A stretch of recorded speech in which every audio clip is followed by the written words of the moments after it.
नमस्ते सभी को। स्वागत है आप सभी का इस चैनल में द अनटोल्ड ट्रूथ। हम जानने वाले हैं भागवत गीता, तो जुड़े हमारे साथ। चैनल को सब्सक्राइब करें और लाइक बटन प्रेस करके कमेंट में जय श्री कृष्ण जरूर लिखें।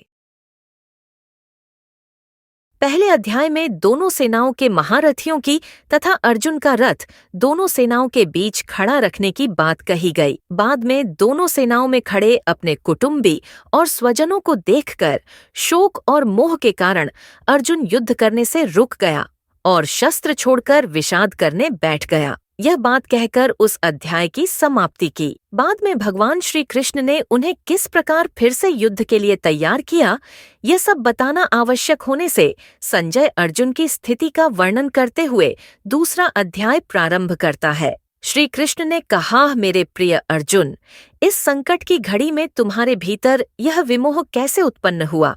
यह सम्माननीय लोगों के अनुकूल नहीं है। इससे उच्च लोकों की प्राप्ति नहीं होती, अपितु अपयश प्राप्त होता है। हे पार्थ, अपने भीतर इस प्रकार की नपुंसकता का भाव लाना तुम्हें शोभा नहीं देता।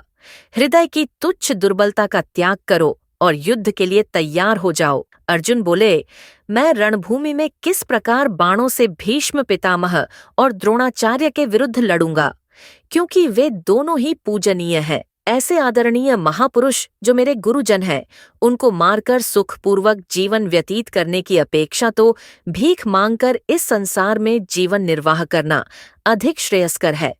यदि हम उन्हें मारते हैं तो उसके परिणाम स्वरूप हम जिस संपत्ति और सुखों का भोग करेंगे वे रक्त रंजित होंगे। हम यह भी नहीं जानते कि इस युद्ध का परिणाम हमारे लिए किस प्रकार से श्रेयस्कर होगा। उन पर विजय पाकर या उनसे पराजित होकर उनको मारकर हमारी जीवित रहने की कोई इच्छा नहीं होगी। मैं गहन चिंता में डूबकर कायरता दिखा रहा हूँ। मैं आपका शिष्य हूँ और आपके शरणागत हूँ। कृपया मुझे उपदेश दें कि मेरा हित किस में है। मुझे ऐसा कोई उपाय नहीं सूझता जो मेरी इंद्रियों को सुखाने वाले इस शोक को दूर कर सके। यदि मैं धन संपदा से भरपूर इस पृथ्वी पर निष्कंटक राज्य प्राप्त कर लेता हूँ या देवताओं जैसा प्रभुत्व प्राप्त कर लेता हूँ, तब भी मैं इस शोक को दूर करने में समर्थ नहीं हो पाऊंगा। हे गोविंद, मैं युद्ध नहीं करूंगा और शांत हो गया। श्री कृष्ण ने कहा, तुम विद्वतापूर्ण वचन कहकर भी उनके लिए शोक कर रहे हो जो शोक के पात्र नहीं है। बुद्धिमान पुरुष न तो जीवित प्राणी के लिए शोक करते हैं और न ही मृत के लिए। ऐसा कोई समय नहीं था कि जब मैं नहीं था या तुम नहीं थे और ये सभी राजा न रहे हों, और ऐसा भी नहीं है कि भविष्य में हम सब नहीं रहेंगे। जैसे देहधारी आत्मा इस शरीर में बाल्यावस्था से तरुणावस्था और वृद्धावस्था की ओर निरंतर अग्रसर होती है, वैसे ही मृत्यु के समय आत्मा दूसरे शरीर में चली जाती है। बुद्धिमान मनुष्य ऐसे परिवर्तन से मोहित नहीं होते। हे कुंती पुत्र, इंद्रिय और उसके विषयों के संपर्क से उत्पन्न सुख तथा दुख का अनुभव क्षण भंगुर है। ये स्थायी न होकर सर्दी तथा गर्मी की ऋतुओं के आने जाने के समान है। मनुष्य को चाहिए कि वह विचलित हुए बिना उनको सहन करना सीखे। जो मनुष्य सुख तथा दुख में विचलित नहीं होता और इन दोनों परिस्थितियों में स्थिर रहता है, वह वास्तव में मुक्ति का पात्र है। केवल भौतिक शरीर ही नश्वर है और शरीर में व्याप्त आत्मा अविनाशी, अपरिमेय तथा शाश्वत है। वह जो यह सोचता है कि आत्मा को मारा जा सकता है या आत्मा मर सकती है, वे दोनों ही अज्ञानी हैं। वास्तव में आत्मा न तो मरती है और न ही उसे मारा जा सकता है। आत्मा का न तो कभी जन्म होता है, न ही मृत्यु होती है, और न ही आत्मा किसी काल में जन्म लेती है और न ही कभी मृत्यु को प्राप्त होती है। आत्मा अजन्मा, शाश्वत, अविनाशी और चिरनूतन है। शरीर का विनाश होने पर भी इसका विनाश नहीं होता। हे पार्थ, जिस प्रकार से मनुष्य अपने फटे पुराने वस्त्रों को त्याग कर नए वस्त्र धारण करता है, उसी प्रकार मृत्यु होने पर आत्मा पुराने तथा व्यर्थ शरीर को त्याग कर नया शरीर धारण करती है। किसी भी शस्त्र द्वारा आत्मा के टुकड़े नहीं किए जा सकते। न ही अग्नि आत्मा को जला सकती है, न ही जल द्वारा उसे गीला किया जा सकता है, और न ही वायु इसे सुखा सकती है। इस आत्मा को अदृश्य, अचिंतनीय और अपरिवर्तनशील कहा गया है।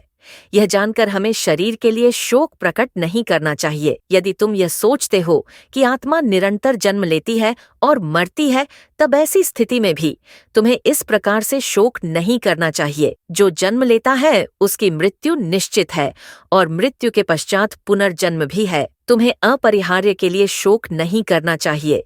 समस्त जीव जन्म से पूर्व अव्यक्त रहते हैं, जन्म होने पर व्यक्त हो जाते हैं और मृत्यु होने पर पुनः अव्यक्त हो जाते हैं। ऐसे में शोक व्यक्त करने की क्या आवश्यकता है? कुछ लोग आत्मा को एक आश्चर्य के रूप में देखते हैं, कुछ लोग इसे आश्चर्य बताते हैं और कुछ इसे आश्चर्य के रूप में सुनते हैं, जबकि अन्य लोग इसके विषय में सुनकर भी कुछ समझ नहीं पाते। शरीर में निवास करने वाली आत्मा अविनाशी है। एक योद्धा के रूप में अपने कर्तव्य पर विचार करते हुए तुम्हें उसका त्याग नहीं करना चाहिए। वास्तव में योद्धा के लिए धर्म की रक्षा हेतु युद्ध करने के अतिरिक्त अन्य कोई विकल्प नहीं होता। वे क्षत्रिय भाग्यशाली होते हैं जिन्हें बिना इच्छा किए धर्म की रक्षा हेतु युद्ध के ऐसे अवसर प्राप्त होते हैं जिसके कारण उनके लिए स्वर्ग के द्वार खुल जाते हैं। यदि फिर भी तुम इस धर्म युद्ध का सामना नहीं करना चाहते, तब तुम्हें निश्चित रूप से अपने सामाजिक कर्तव्यों की उपेक्षा करने का पाप लगेगा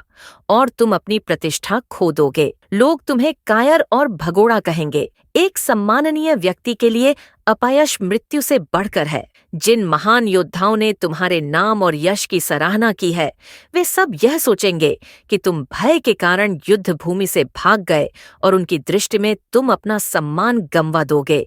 तुम्हारे शत्रु तुम्हारी निंदा करेंगे और कटु शब्दों से तुम्हारा मान मर्दन करेंगे। तुम्हारे लिए इससे पीड़ादायक और क्या हो सकता है? यदि तुम युद्ध करते हो, फिर या तो तुम मारे जाओगे और स्वर्गलोक प्राप्त करोगे, या विजयी होने पर पृथ्वी के साम्राज्य का सुख भोगोगे। इसलिए हे कुंती पुत्र, उठो और दृढ़ संकल्प के साथ युद्ध करो। कर्तव्यों पालन हेतु युद्ध करो।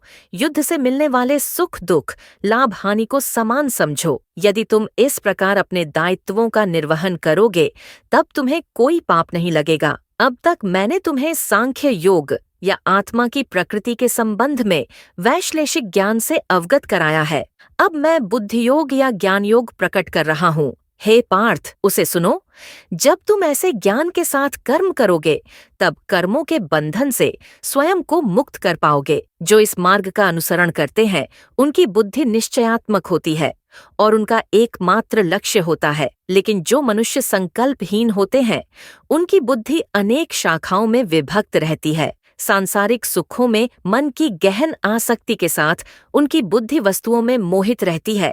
इसलिए वे भगवत प्राप्ति के मार्ग पर अग्रसर होने के हेतु दृढ़ संकल्प लेने में असमर्थ होते हैं। वेदों में प्रकृति के 3 गुणों का वर्णन मिलता है। हे अर्जुन, प्रकृति के इन गुणों से ऊपर उठकर विशुद्ध आध्यात्मिक चेतना में स्थित हो जाओ। परम सत्य में स्थित होकर सभी प्रकार के द्वैतों से स्वयं को मुक्त करते हुए भौतिक लाभ हानि और सुरक्षा की चिंता के बिना आत्मलीन हो जाओ। सब ओर से परिपूर्ण जलाशय के प्राप्त हो जाने पर छोटे जलाशय में मनुष्य का जितना प्रयोजन रहता है, ब्रह्म को तत्व से जानने वाले ब्राह्मण का समस्त वेदों में उतना ही प्रयोजन रह जाता है। तुम्हें अपने निश्चित कर्मों का पालन करने का अधिकार है, लेकिन तुम अपने कर्मों का फल प्राप्त करने के अधिकारी नहीं हो। तुम स्वयं को अपने कर्मों के फलों का कारण मत मानो और न ही अकर्मा रहने में आसक्ति रखो। सफलता और असफलता की आसक्ति को त्याग कर तुम दृढ़ता से अपने कर्तव्य का पालन करो। यही संभव योग कहलाता है।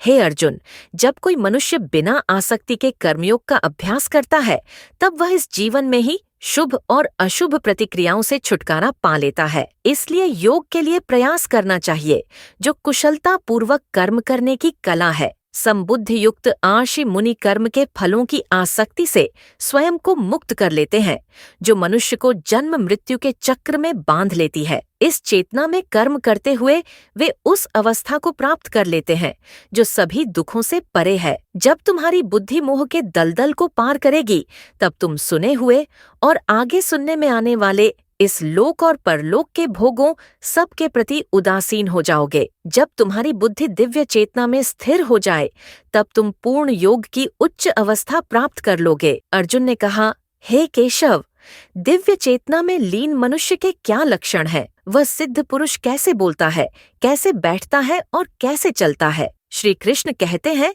हे पार्थ, जब कोई मनुष्य स्वार्थयुक्त कामनाओं और मन को दूषित करने वाली इंद्रिय तृप्ति से संबंधित कामनाओं का परित्याग कर देता है और आत्मज्ञान को अनुभव कर संतुष्ट हो जाता है, तब ऐसे मानव को दिव्य चेतना में स्थित कहा जा सकता है। जो मनुष्य किसी प्रकार के दुखों में क्षुब्ध नहीं होता, जो सुख की लालसा नहीं करता और जो आसक्ति, भय और क्रोध से मुक्त रहता है, जो सभी परिस्थितियों में अनासक्त रहता है और न ही शुभ फल की प्राप्ति से हर्षित होता है और न ही विपत्ति से उदासीन होता है।